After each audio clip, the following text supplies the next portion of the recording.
Good morning. Thank you for joining us at Active Cypher in sunny California to begin a series of webinars, the first of which is on the dawn of quantum computing and data security. I'm Caspian, Active Cypher's COO, and I'm honored to introduce Dan Gleason, our CTO, founder, and architect of Active Cypher's quantum resilient file security. Joining to moderate today's webinar is Mike Quinn, our Chief Strategy Officer. Mike built the Enterprise Cybersecurity Group at Microsoft. Prior to that, he was at Cisco for 22 years, leading a variety of customer-focused businesses. We're going to start the discussion right now, and then we'll have some time for questions at the end. So thanks so much and enjoy. Well, good morning, everybody. As Caspian had said, this is first in a series of webinars that we're going to produce. This one is basically looking at basically the issue of data security and the dawn of this era of quantum computing, how that affects us. Hopefully break down some concerns that people may have about the effect of this on the overall environment that we operate in as corporations. I'm going to ask Dan to kind of run through a little bit of the history, brief overview of quantum computing, although I imagine most of you pretty much have this down already in your brains. So Dan, good morning. Morning, Mike. Thank you, Caspian. Let me jump into and assume that there's some exposure to the terminology quantum computing out there, but just briefly, to define what we're talking about. Quantum computing, the word, it's been around for a few decades. It's in the 80s, and now, especially with AI, it's gaining rapid attention and advancements. Today's computers that we have, they store information as binary ones and zeros. It's 2 units of condition. It can either be a yes or a no, or a true or a false. Quantum computing is different than that, and we'll explain how it's different. And quantum computers are not the binary zeros and ones. They have a tertiary, 3-state presence in which the calculations can be expanded upon greatly, and that's what the offer of quantum computing is. And most recently, they're starting to enter the market. 2019, IBM released, first commercial one, and more, announcements are coming out in the private and public sector. So I'm sure, the audience has some, at least headline visibility to what's happening with the trickling of the quantum compute coming out. Yeah, so to that point, I think we want to look at this possibly in three areas. Basically, we want to look at the fact that quantum computing really has been, like Dan said, around since the 80s, and the essence of it was basically to do altruistic or do good, right? Research in medicines, research in areas of our solar system, areas of information, and basically physics was the main thrust for this in the beginning.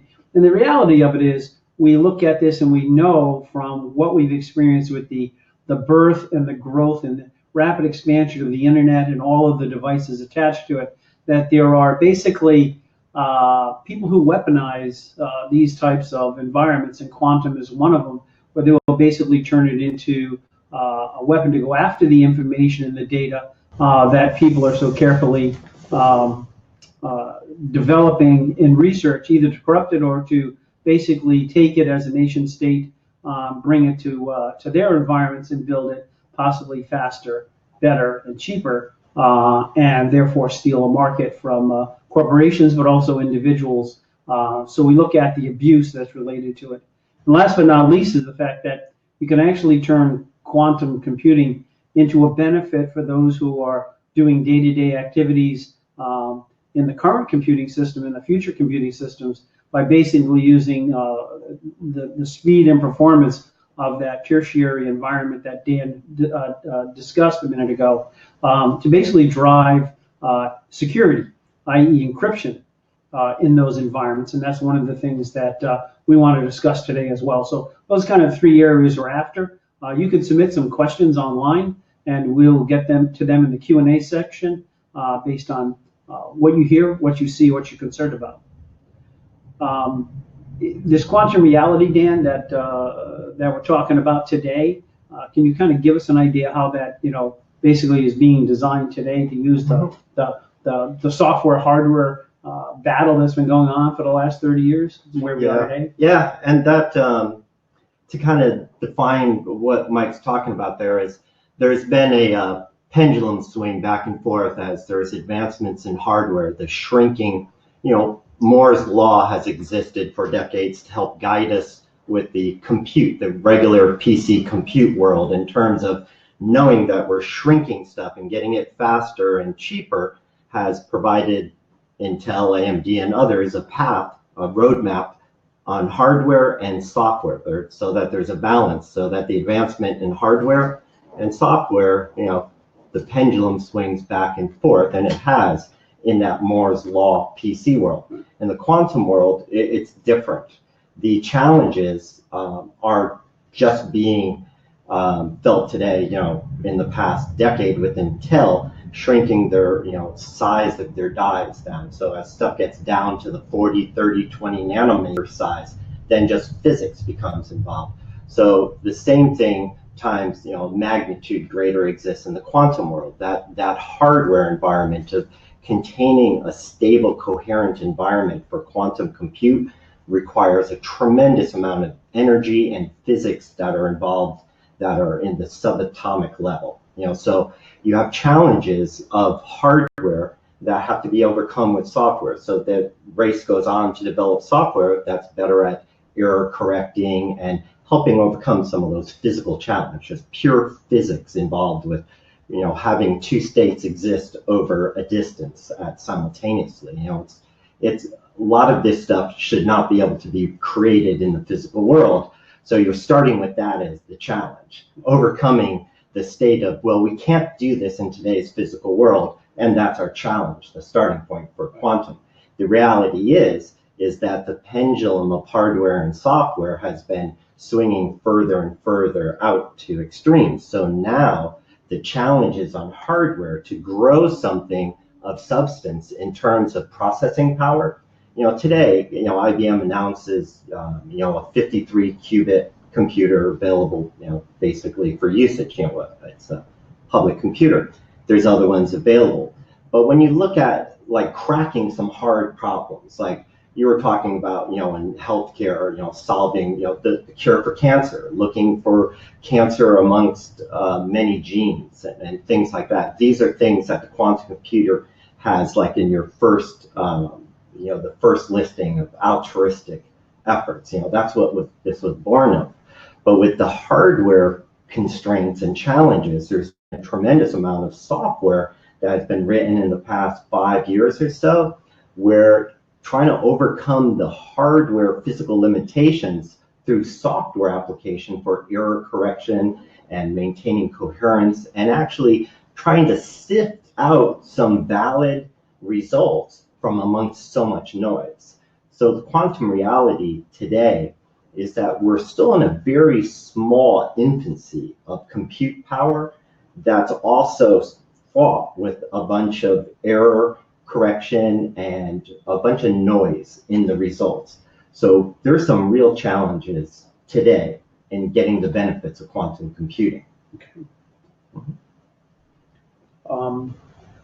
I think that, when we look at that, and then we look at the additional challenges related to basically the concerns that industry is already putting forward about the fact that this is the type of system that if it falls into or is developed by people who have ulterior motives to basically steal that research, that data, that information, that the competing environment that we're talking about is that while we will see the results and can actually view quantum computing as it is working, when you think about the nefarious characters and what they're doing, stealing that data, cracking encryption, and so on and so forth. We're not going to see that. We don't even know if today, using conventional computers and that software that you talked about, that they're not out there doing that already, because it's not like it raises a red flag that's any different than what we're currently or have been seeing over the last few years as people, basically perpetrate these types of online crimes. Yeah, two things you bring up, Mike, that are important. One is the current state of compute power when it comes to like cracking encryption, passwords, taking that compute power of quantum computing and leveraging nefarious reasons in order to crack or hack into things. So in order to, let's say as an example, AES 256, I had talked to, I was at MS Build last May, talked to the quantum research group at Microsoft, and there was a group of 8 there, and I wanted to get their opinion on where are we when it comes to cracking AES 256 with a quantum computer. And the head of the group there spoke up for everyone, and he said, I can tell you this. He said, we're in the dozens of qubits right now. He said, it's going to take the millions of qubits before you're able to crack AES 256. And I said, why? And he said, well, it's linear functions. This is an algebraic linear function of what you're solving, prime factorizations, and it's a real computer type problem. However, it's a very large problem. The number of combinations of calculations have to be performed would take billions of years on a conventional computer. So, I turned around, I wanted to tell everybody at the convention, like, people, relax. We're at like 40 and 50 qubits. This guy, head of Microsoft, quantum compute research here is telling us, hey, they're going to be in the millions of qubits before this is going to be obtainable. So that gives you something in terms of what's needed in a quantum scale.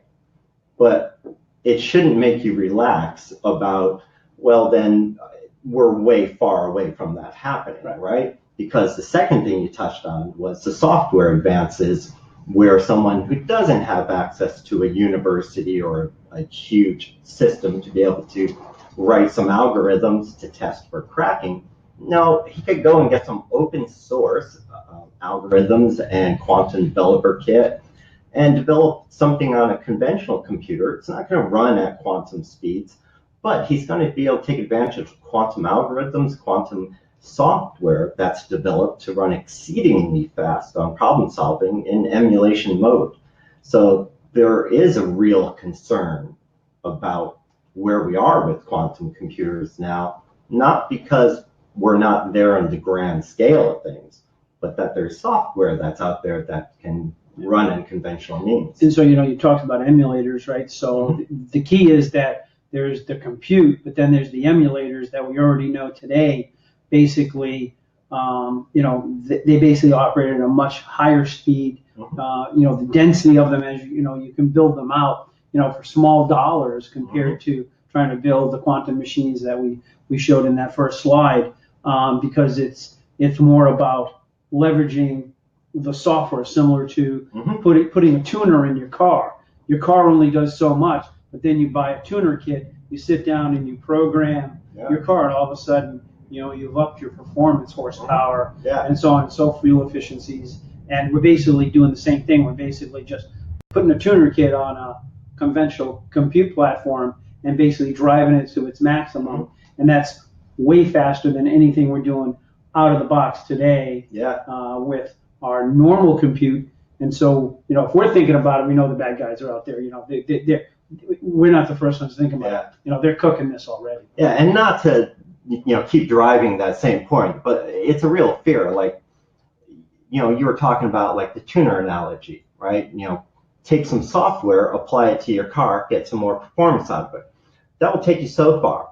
You want to get a little more performance, maybe you have to upgrade the fuel injectors or add a bigger turbo, right? So there's hardware modifications. Same thing exists. There's parallels that exist on this side too. I could take that quantum software and perhaps run it on an array of video cards, because video cards are very good at, GPU acceleration. Correct. And it so happens that you can launch some of this quantum stuff, emulation, running on a bank of video cards. So let's say NVIDIA. So, you've got some people out there with extra bit mining equipment, and that's all, graphics card based. Right, yeah, it's all that's like your garage tuner type guy saying, I can buy these parts, put them on my car. Next thing you know, I've got an 800 horsepower monster that software and a few hardware modifications. I'm not going to compete against that Ferrari Enzo, but I don't have that pocket. You didn't have to make that investment, right? No, not nearly. Yeah. And you know what? My friends are interested in what I'm doing, and a few of my friends have money that they'll pay me to solve some problems in a very high-speed computer that would take conventional computers maybe weeks, months, or weeks to solve. That's the type of advances I'm talking about, is that kind of backyard tuner who's also a hacker guy who's tuning up his performance on his PC to solve some tough algorithm. But then you do have the Ferrari Enzo guy who is nation state, right? They're putting billions into this because they see the long game, and that is monitoring and basically applying AI to the information that they collect, and they can now collect it freely, okay, because they have the ability to drive right past everybody else who's on the road trying to protect what's out there. They can basically drill right through and get to that information. And I think that brings us to this issue of encryption. At Active Cypher, we've been talking a long time, a few years, about different types of encryption, how that encryption works in the current state, how it's been utilized now in quantum, how we basically can sit down and look at that capability and how we differentiate ourselves, but also the industry itself. There's an opportunity for us to not stop any of that nefarious activity. We basically put up a very quantum resilient encryption environment that protects the data. This is no longer trying to find out where the perimeter is extended to. It's literally going back to almost day one. It's back to the data itself. Let's protect the data, wherever it is, because we don't have that perimeter that says it ends here. Basically what we've been saying is wherever there's infrastructure, there's data, right? Yeah. It's all there. It's just how and what form you're going to end up putting it in. Yeah. And I know she moved on the slides to this, discussion around quantum supremacy, and I think we were just kind of addressing that. But I think the big thing here is the fact that quantum is no longer a dream; it's a given, and that we're all preparing for it on the positive side. That this is going to be evolutionary in some areas, revolutionary in others. And we're going to break all new territory in compute and physics and mathematics, related to this. But again, somebody has to actually put up some protection. Or it's all for naught. Yeah, I've been doing cybersecurity for a while, not nearly as long as you, and I don't hear new things often or things that resonate well. I was at a meetup cybersecurity event last year, and the speaker had said, "Close your eyes for a minute and imagine that every file you have on your network at your company is actually sitting out on a public internet site that has a sign, come and view me and take whatever you want." And he said, that's how you have to think about the perimeter. You were talking about the perimeter of the network, the perimeter of the data, there's no perimeter. And it's like that resonated well with me because I had visualized all the company files sitting out public repository, but public, just think of like on the website type of thing. And that's what he was saying in his talk, that the owners of companies, the people responsible for the corporate data, need to have that mindset. But that would scare the hell out of all of them, because the thought of taking all your corporate data files, putting out there for anybody, it's ridiculous. I'm going to keep it within my perimeter. Even if my perimeter has holes and people could come and go, I still feel more protected here. But what you're saying is that data needs to be protected. It needs to be protected now, because there's people out there that may not be at the nation state level, or they may not be at the garage, $50 hardware level, but in between that, there's a lot of gray area. Industrial espionage is big. Yes. And with that, to be able to attack, many things simultaneously with a large library, a digest, if you would, 6 million passwords are available on the internet that have been stripped from the black market of all the highest used passwords. You could run that through a high-speed system in seconds and test the results against systems out there, against the data that just exists out there. So the availability of the mass amount of data in an unprotected state, as the advances in quantum computing and the software, especially in terms of how to run those algorithms at exceedingly fast parallel processing times, has been advancing, and it should worry people about having things unprotected out there with current encryption states. Yeah, no, that's cool. I think that's, really good explanation of what we're looking at is just, what's already available today that's being taken. I mean, yesterday there was an announcement that 500,000 telnet session passwords and IP addresses were released.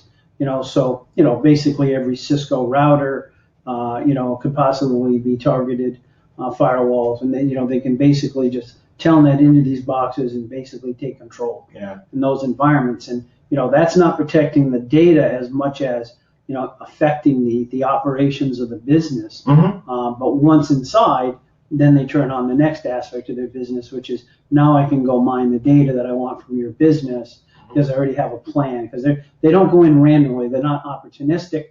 I see something after scanning a server. I'm going to go and see what's on there. It's I want this information from this company. And I think I've given examples before. Corporations that have lost their intellectual property and their competitor comes out with their very product months ahead of them at a better price point, basically takes the market away. And there's nothing you can do. I mean, we see examples of it today where Russia and China basically look like they're flying America's most recent jets. And so we know the data left, right? It left somewhere and ended up somewhere and was either sold or bartered for, and they were able to produce the product. So when we talk about encryption in those type of environments, kind of comes to this topic around the fact that what can we do with the encryption capabilities and the plug for active Cypher that we have in this quantum environment that exists today on current compute platforms, but also this way in the future. We know there's really no math that says it's 10 years out. No. It could be longer, but it could be much shorter. Right. If there's a breakthrough, then everything changes, and that's part of the game. So from your point of view, what's the current state of encryption that's provided where and what we provide, but also in the quantum world, how does that equate to going? Yeah, that's good setup. Here's one thing I want to make a distinction on is when you're looking at the current encryption standard, AS256, this is something that's built on mathematical problem solving, right? It's a linear algebraic functions that can be done on a computer. And when designed, it was known that, this is something it would take billions of years in the foreseeable Moore's law to be able to crack this. So, not to be concerned. Quantum computers come out and people are saying, we're going to take things that take millions of years to solve and we're going to solve it in minutes or seconds. But people don't understand, what does that mean? Does that mean you could throw any question at it and it's going to solve it? Any problem, it has an answer? No, it's not magic like that. The calculations that are performed in cracking, like AES, would be mathematical functions that would be spread out into a massively parallel model and run simultaneously in a very high-speed matrix. And this is something that the quantum computer problem solving, especially mathematics and engineering, is really made for. That's where it really shines. Our encryption standard is not based on mathematics. it's based on a random distribution of noise with the pointers involved in the deciphering and decryption process in an even distribution amongst noise that makes it impossible to solve from a mathematical perspective. So the best you could do is to take all possible combinations of answers. It's a probabilistic problem. It's a statistics problem. You would have to have all possible distributions of our keying system to solve the very first bit of information that you're trying to crack. And after that, if you were to crack it, the next bit is based on the results of the first bit. So you're starting all over again in a massive guessing game. So the determination of cracking our encryption would be based in billions of years on current quantum compute standards. So it's a level of comfort that we have, that when we started this off, that quantum resiliency was in our minds. We said, we want to place something in the market that's quantum resilient for the known future. And not being based on mathematics nullifies that whole determination of the linear calculation being placed out there to some known point in time that says, here's the sunset for AES 128, here is the sunset for AES 256, meaning in time we're going to predict exactly when that sunset happens to those encryption standards, and then disruption, occurs on a global scale is going to be massive. So, in working with you and the team on this, the thing that I took away right from the start was the fact that it doesn't matter when you install, Active Cypher's products.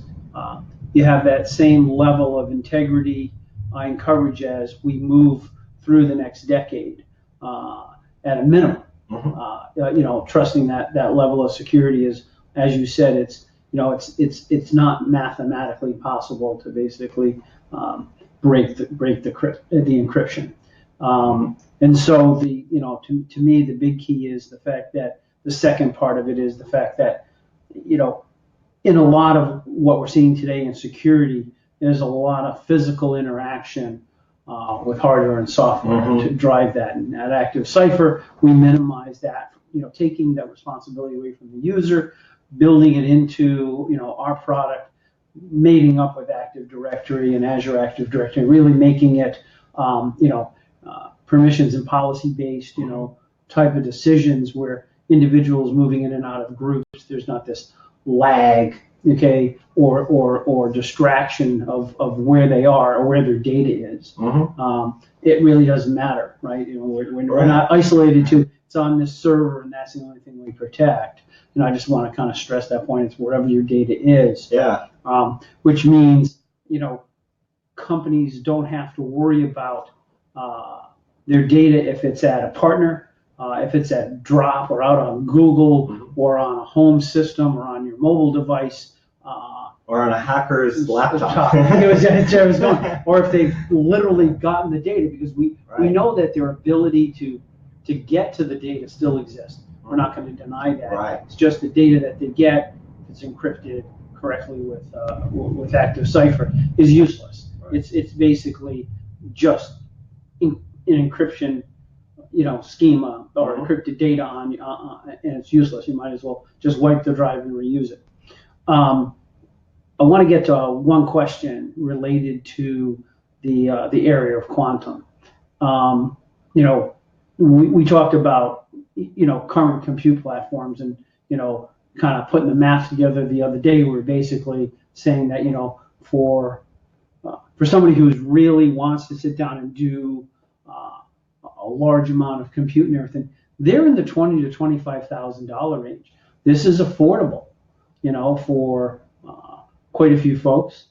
You're talking about the fact we're building one for $600 that we're going to be able to demonstrate for people, and it's portable. It's literally a backpack with a UPS in it, right? So you can do it from anywhere, which is what you want. You never want to do it from home, right?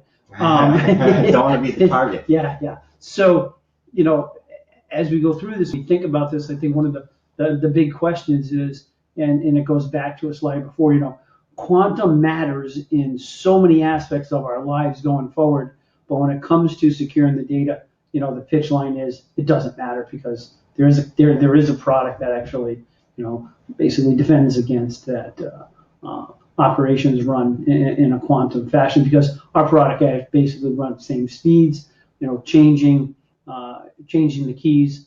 In the encryption, like you said, is you get one. You get one bit, and then you got to start all over again. It's kind of like, you're digging into the side of a hill, and the hill just keeps filling itself in. You never really get where you want to go. You just move a lot of soil. You don't really get through. Right. And so, the saying, hackers are lazy, they're going to pick the easiest path and everything. Bobby potato chip. Yeah. Well, that applies to when it comes to compute power too. Is they're not going to, try to do things manually if they can just apply compute problems to it and allow the computer to just attack it. And the more powerful, the faster the computer can solve the problem, obviously better. But if you have something in which the person in a Word document of 100 words, right now to solve the first letter of the entire document would take the known universe of time, and then they've got to start again on the next letter, because it's going to be completely different challenge for them. They have a whole different keying starting process, and so that relentless churning away at trying to chip away at something, even in foreseeable compute terms of quantum compute, just doesn't have the return on it. There's much easier targets. So that's what I mean by the laziness is there's much easier things. Better to just go down the street and look for somebody who's not doing it. Right. And see if their data is valuable. Yeah. No, that's really quite interesting. I think hopefully the folks that are listening are kind of getting an idea of where we stand today on this topic, but also what we can deliver. Not sure how much time is left. We have a few questions. Okay, we've got some questions, so that's good. Yeah, so thank you for your questions. So Philip asks, the bigger threat is not breaking an encrypted file by brute force, but compromise of private keys. So better data encryption is nice, but is key management and protection in scope of the solution? Yeah, absolutely. I'll handle that one because that resonates pretty well. That's your topic. When we were developing Cypher, there was a time where there was a pause where we had that aha moment of, oh man, no matter what we're doing with the algorithm, no matter what we're doing with making it easy and visible, remove the admin, remove the user, you still have this issue, that the keys are the most important thing in the whole deal, And so we had taken a year to then go through our keying process and look at how to protect the most important piece of information in the most protected way. And so we have a multiple key encapsulation. It's a key encryption key technique of which there's multiple checks being done to make sure that the actual shell that we encase our key in. So think of an encrypted key being encrypted in an encasement of which any tampering with that key would invalidate it. So anyone doing a binary manipulations would invalidate the key and it can't be used. And making it so that the keys weren't an admin issue, they weren't a user issue, that nobody had to deal with it. And so we have an automated key, distribution, key rotation, the key safety, the key security is paramount to the whole system. And we tie it to the identity system of Active Directory. We tie it to X509 certificates tied to the devices. The question about the keys is most significant to me because that was a real, not challenge, but that was a real discipline that we took to make sure that the importance of the keys was paramount to everything. Yeah. Amy adds on saying, if this data is encrypted by active Cypher gear, how are companies protected from employees not introducing physical vulnerabilities? For example, passwords taped to laptops or thumb drives left in parking lots. Until we could replace the users with AI bots that would not make mistakes or leave handwritten notes and things like that, or take pictures with their phone and keep the passwords there, that's going to be an issue. So yeah, there's only so much our product can do. When people, human error, human laziness gets in the way, we can't really, solve for that, in the current state of our products. Right. Kurt asks, how quickly can a key be revoked and replaced? Tying it to, one other thing too, I'm going to say tying it to Active Directory gives you that revocation. We tie in to Active Directory identity management, but we also tie in at the Intune mobile device management level. So a person, an IT admin, may be getting a note from HR, hey, Bill is no longer with the company. I could go in there, shut down Bill's account, and also shut down his laptop, his mobile device, and Active Cypher would be invalidated on his devices. He wouldn't be able to open any files anymore. He wouldn't be authenticated. He would be challenged to provide a username and password, because any pass-through authentication, SSO, would also be canceled out. So we rely on Active Directory. We rely on the Microsoft networking system that already exists for device management, identity management, to handle all of that. One thing I just wanted to circle back on when we're talking about the users and bypassing the system, the passwords and stuff like that, it was also important to us to remove the user out of the equation. Where I was going with the tongue-in-cheek about the AI and the bots and replacing the users was that we removed the users from the equation by naturally integrating with Active Directory so that their whole user state management, logging into the computer like they normally do, is all we require, because we're reading their device information, their user information, their Active Directory information, what security groups they're in, what folders they have access, what files they should have access for. We're making keys for only them, and we're distributing to only them in their environment, so they have their keys ready to decrypt files. And there's no intervention that they do in any of that encryption, decryption. And when it comes to password management, we integrate with all of the two-factor, multi-factor authentication, biometrics, every method that Microsoft has for federated services, for different types of logins, Azure Active Directory, Office 365. We support all of those natively and naturally, because that's the layer we depend on to handle all the things having to do with passwords and authentication of the users. And I hope, so I wanted to make sure I covered. And by the way, if that doesn't answer your question, let us know and we'll expand upon it, hopefully target closer. I think one of the things that, was brought up there was, related to, key management. You addressed it related to our ability to basically take users out of the system. The big thing is the fact that, it's been noted and well documented that users do not like, nor do they comply. Even back to the days where BitLocker was, required, people would bypass BitLocker, they would deinstall it. Other people, when they're not going to sit down and contemplate, is this document classified? They would just send it out.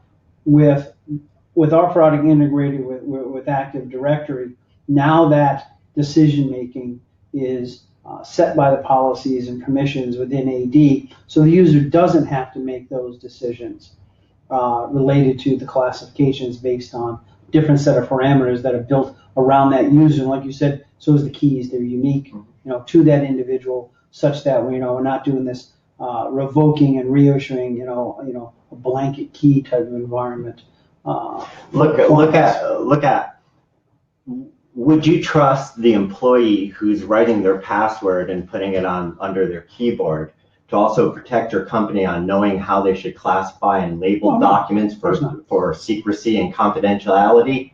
You know, I'm going to train this person on how to classify and keep my information confidential while looking at their password hanging from their monitor. Well, the example of that is, even Microsoft, when I was at Cisco, you would take mandated corporate security training around this whole issue about password protection and all those types of things. And then the next day we walked into, a major, hack that had happened, and they had printed out on pages and pages the email addresses and passwords of just about, and I'm going to say it, every actor that they dealt with, and director and producer and everything for this studio. And up on the wall, they had, the admin passwords printed in marker on a whiteboard. And, honestly, when I worked at Cisco, I walked into the support center in Texas, and they had passwords for the customers' routers and switches that they were working on a situation written on a whiteboard. So like everybody who was due could just go and look at it. Now, there's a certain amount of trust that we gave our employees, but that was ridiculous, right? I mean, so we had to redo things. So this is a big step even beyond what Microsoft does with their their pause, right? With their basically their security workstations, where there's no admin rights or anybody. They're issued and they're revoked. You do the task and then you're done, and there's no system admins in the system. This is the user version of that, where we're taking that responsibility away. We're not telling them don't do your job. We're saying go do your job, and you don't have to worry about this other stuff after the fact. You go, oh, should I have? And also, maybe you want to explain, but if we encrypt the data you're doing today, you installed, the file fortress. It's all the data that's in that group. All of your archive data, stored data, gets encrypted as well. So it's not from today forward. It's generationally behind you. Everything that those people have done is encrypted to the levels that's basically stated for them. Correct? Yeah. Yeah. And kind of off subject, but I can tell you more than one occasion. What's surprised me is when we've gone into customer evaluations, and they've said to us, you know what, I think what we really need to protect here is this slice of the data, this bit of accounting data here, this is important to us. And I'd be like, okay, you've got 10 million files in these other operations folders that people access. Yeah, but it's not as important. I don't think there's any private information in there. And that baffles me, because it's like no harder. Yeah, it's no harder. It's our system. You apply it, pointed to the folders of the server, and it says, okay, here's your corporate data, all the files that you've had over the last 20 years, boom, they're all protected now. Don't worry about the users having to make that decision for you. Don't worry about having the passwords and everything. This is all behind the scenes. We've taken care of your historical data and everything going forward. And don't worry about if it was accounting or operations or sales, because you don't know what's in the data, and today's data is not tomorrow's data, meaning what's important today might not be important tomorrow, and what's not important today might be very important tomorrow. So even though you might not think this is important data, you may have bits in there that are parts that are used upstream to produce the Russian equivalent of an F-15. Yeah. Because some vendor way downstream is producing a tiny little widget, and he's involved in that. And he's like, I don't have to encrypt this stuff. I'm only a minor player down here. It's not like I'm making the plane. Yeah. And that's the type of thing that happens. And kind of to that point, one of the things that we've been talking about is, really looking at this encryption capability as basically developing secure data supply chain. Mm-hmm. Right? So downstream, like you said to this little guy downstream, they're like, look, you're going to do business with me, you're in this environment. Your clients upstream, it's like, hey, I add value to your business because I ensure this data's integrity as it reaches you, and hopefully they would catch on and then, continue to move it up the data supply chain to their clients as a value add as well. So I think we have more questions. Yeah, we have two more questions. One's from Kurt, who says, is there an early warning to indicate a username and password has been compromised, i.e. logging into two locations? And then Richard says, perhaps I missed this in your explanation about keys. What prevents a hacker or user from just capturing the keys and taking them away for later use? Do the keys somehow expire? Well, let me start with the capturing keys one, and may have to circle back to the Kurt one, just easier to handle it this way. On the capturing keys, that's a good question, because I believe it was Philip that had asked the question earlier about the keys, and we had talked about how important they are. And that is a problem in some systems, that once you have the keys, keys to the kingdom, now I can encrypt a volume of information, a file, whatever it might be. So as part of our schema of this whole, protect the keys at all costs type thing, we tied that to the whole identity system in Active Directory. So what we had thought was, we need a process that key ownership, that key validation and verification process takes place at the identity level. And because to us, it's like you've got the perimeter around a file, which is protecting the data, and then you've got the identity of the person. And in that zero trust world, it's verify and validate and then expose. And so what we do is we go through a process of verifying and validating the identity of the user and the device that they're on before we allow that outer shell that I described of the key to be open to even go inside and access that inner key. So that key encryption key process would prevent that capturing of keys, that man-in-the-middle attack, because even if you hold the keys, if you're not that person and you're not validated on their device with their identity, then you're not going to be able to do anything with the keys. So it's a triad of relationships that must coexist at the same point in time before a key can even be used. Yeah, so you can't be in London and in Seattle at the same time or within 10 minutes of each other. It's just, the system is smart enough to recognize that, you're basically, a bad actor trying to replace it. And that's a good tie-in to Kurt's question there, which I believe was related to the distance thing. And in our system, we do have the ability, since we know the devices, we know the identity of users, we do know where all the files are being accessed anywhere in the world. So in the case of, I think Kurt gave an example of a person logging in two separate locations at the same time or within a short period of time, that's like a classic Microsoft data loss example. Yeah. Their example would be like, person logs in California and simultaneously is logging in New York. Maybe it's another user or a bad actor with their username and password off a wall in a room. And they're logging in a coffee shop in New York. Well, in our system, we would see that. We would see that Caspian's accessing the file in Southern California, but at the same time, Caspian's accessing a different file in the cafe in New York. And it's within 5 minutes, geographically impossible for them to be in two locations.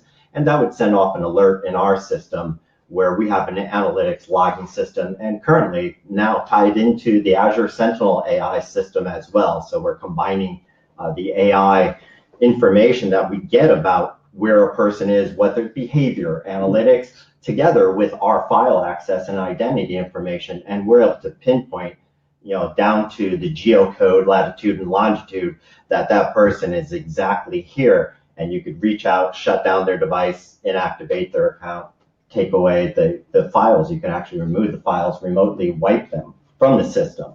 So that was an excellent lead-in question for one of the features in our application that's core to data loss prevention. We're at 15 minutes. If there are further questions, please submit them and we'll continue. And so one of the things we also want to bring up in this issue related to quantum, but also tied to this whole underlying strata of encryption and security is the issue around compliance. as we're seeing this data and the rules around data protection and the definitions around it as to, is it a breach if there's a bunch of bad actors running around your data center and they cannot get your keys, they cannot get your data, is that a breach? If they do get it, get in, but again, there's no breach. Do you have to write the letter to, all your investors, go public? All of these are being answered today. There's legal challenges. There's issues now, like with HIPAA, on protection of, your x-rays, right? People are like, well, it's only a picture of somebody's leg, but again, it's my leg, and I don't want somebody to know what's going on in my leg, right?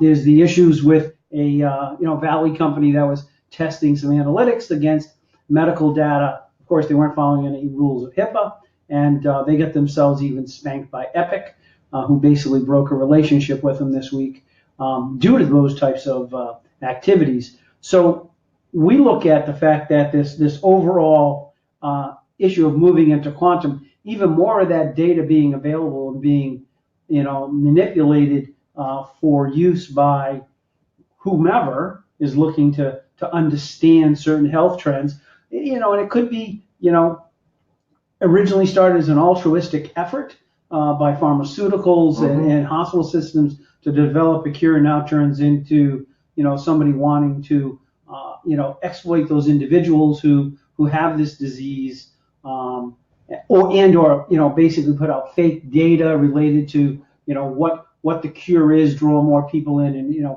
or get something approved incorrectly. So, we talk about the encryption related to that. And also the fact that even though, CCPA and HIPAA seem to be, US based, it's anybody in the world who happens to be in California, or a company anywhere in the world that does business in California over a certain dollar value, I think it's $25 million, you're liable, right? I mean, in those environments. So we look at it, and the definitions that are coming back from law firms here in Orange County, in New York City, and other places, is that if your data is encrypted, and even if the data is exfiltrated but it's encrypted, you're not breached. It's related to the data, not the effort and the physical or electronic penetration of your facilities, your data centers, or devices. It's related to, if it's encrypted and it was exfiltrated, it's technically not a breach. And so, that gives people a little breathing room, but it also hopefully reinforces in them that they need to get that encryption, as quickly as possible. And it's not necessarily, full disk encryption, because we know that that's been broken, and basically, people are fuzzing it. People are doing side channel attacks. They're breaking the crypto because it's a weak crypto, right? It's not AES-256, it's 128, so they can go globally much quicker and ship a product. However, now that quantum's showing up, we're going to see more and more attacks on those level devices, getting that information out and then getting in and getting the data. So it goes down to, protect the data. Don't stop doing all those other things, because that'll still scare off a lot of individuals, but it'll drive that issue. So, we put up the compliance, because it's been like the number one question we've dealt with for the last 6 to 8 months, particularly here in California, with our clients going, hey, how does this, does it enhance or does it negate my responsibilities? And so we've been able to answer that with both legal terms, but also based on how the product's built.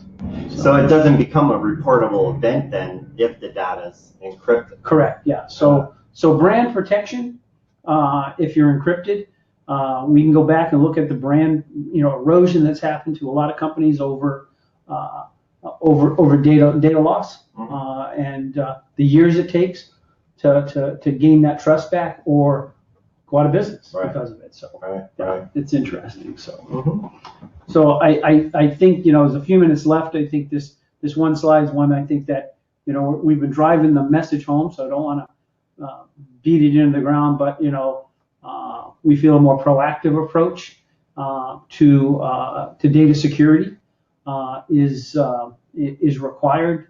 Not only required, but to us seems to be, basically common sense. that it's the one thing that you want to do. But in the past, it was very arduous. It was very,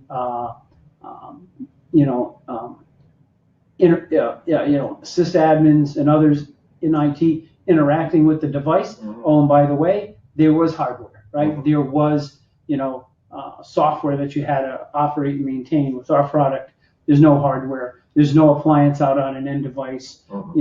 It is all tied to and integrated into a file within Active Directory. So literally, once you download it and you operate it, it's running. We do offer a proactive service, a tool called Scout, right? Mm-hmm. We got a scouting report from it. It basically goes into Active Directory, runs an analysis of Active Directory, basically really trying to compare it to Microsoft's best practices, mm-hmm. recommendations around Active Directory. If you're in violation of it, technically we don't want you to run the File Fortress. And even in the tool itself, we have the ability to basically negate the tool from basically installing if it comes to that. But it's really to help customers understand where their Active Directory is today. Most people are a steward mm-hmm. of the Active Directory they inherited from whomever 20 years ago put it in. Right. We know it's better than 95% of the companies in the world run it. Mm-hmm. And so we're again going proactive with an advanced tool to help you prepare for mm-hmm. and analyze your business. Yeah. I think one of our upcoming webinars is going to focus on the Scout and Active Directory patterns and practices. Yeah. Thanks, Mike. And I do think one last thing we talked about is the fact that we're looking at 4 or 5 more of these webinars over the next month or so. Would invite you to come back and invite other individuals to join us. We'll be posting this up on our website, and we're going to turn it over to Caspian to kind of close the today's session. Yes, thank you everyone for joining us. As Mike said, send us any questions, Dan at activecypher.com or via our website. We have forums. And thank you all for being here. And we hope to see you at other webinars that we'll be hosting hopefully every 2 weeks or so. So thanks again. Appreciate it. Thanks. Have a great day.